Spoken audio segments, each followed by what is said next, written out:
Mapagpalang araw po sa ating lahat. Ako si Patrick Quizon and this is my devotion for today, January 16. So, ang topic natin for today ay sino si Jesus at sino si Arius. So, ang concept daw po ng Arianism is a 4th century heresy named after Arius. Si Arius daw po nagtag ng Arianism na 4th century heresy. So that denies that the full divinity of Christ, teaching that Jesus was created by God and therefore not co-eternal or of the same substance as the Father. So, ibig sabihin daw po dito ay hindi daw po Diyos ating Panginoon Kristo kasi ginawa lang daw po siya ng ating Panginoon. So, alam naman po natin na false teaching po na alam po natin na si God ay tatlo, Jesus, God, and the Holy Spirit. So, ibig sabihin lang po ito ay kung naniniwala nga po yung mga apostle na nakakasama ni Jesus na siya ay Diyos, diba? What more pa kaya yung born 400 years ago na sabihin na hindi Diyos ang ating Panginoong Kristo, diba? So, ano yung paniniwala natin, yung mga apostle or yung pinanganak 400 years ago?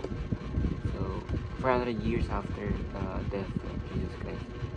So, ang scripture po natin for today is Philippians chapter 2 verse 6 to 7.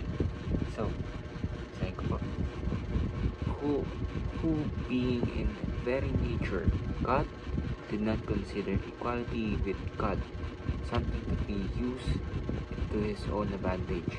Rather, he made himself nothing by taking the very nature of a servant, like being made in human likeness. Ibig sabihin nga po, nagkatawa ng ating Panginoon sa Kristo para po tayo ay sigpin.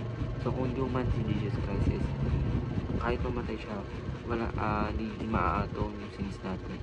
Pero dahil nga po siya ay Diyos na nagkatawang tao, tapos namatay siya, tapos naatawang na po niya yung ating mga sins sa krus ng Kalbaryo. So, first teaching po is Jesus Christ is fully God, co-equal, yung exit po, sorry.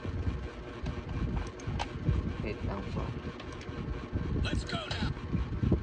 So, first teaching po natin is Jesus Christ is fully God, co-equal and co-eternal with the Father. Sabihin po, equal siya sa ating Panginoon, and co-eternal, sabihin kasama na po, co-eternal is pakabambuhay rin siya, Alpha and Omega. So, second teaching po is a proper understanding of the Trinity guards us against false teaching. Sabihin, ano po natin yung Trinity, na Father, Son, and Holy Spirit. Diba? So, huwag tayo maniniwala sa mga religion na nagtuturo na hindi Diyos ang ating Panginoon sa Kristo. Diba? Maniwala tayo sa sabi ng Bible. Kaya lagi tayo magbasa ng Bible.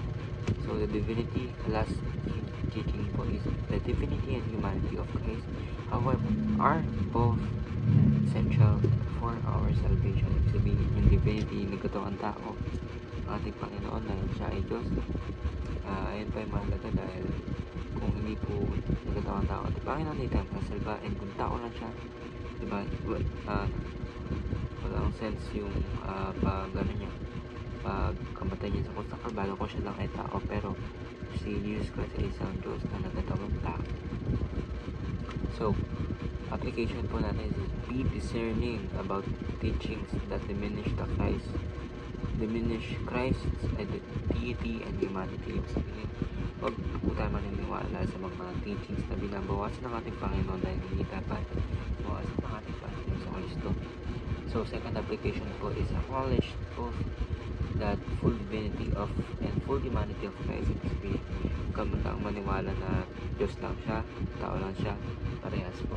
So, Diyos siya, nagkatawang tao, na Diyos pa rin ang ating Panginoon sa Kristo. So, third or last teaching is learn from church history as a church is guided by the Holy Spirit. So, kailangan po yung mga religion daw po natin, yung church natin, actually religion, sorry, church natin is nag-date through history. Ibig sabihin yung kung ano ba yung tinuturo ng mga apostles na nakinig kay Jesus Christ, dapat ay hindi yung tinuturo ng ating church. So, ayun lang po, maraming salamat. Ako si Godric Lisa, and this is my work for today, January 16. Sana po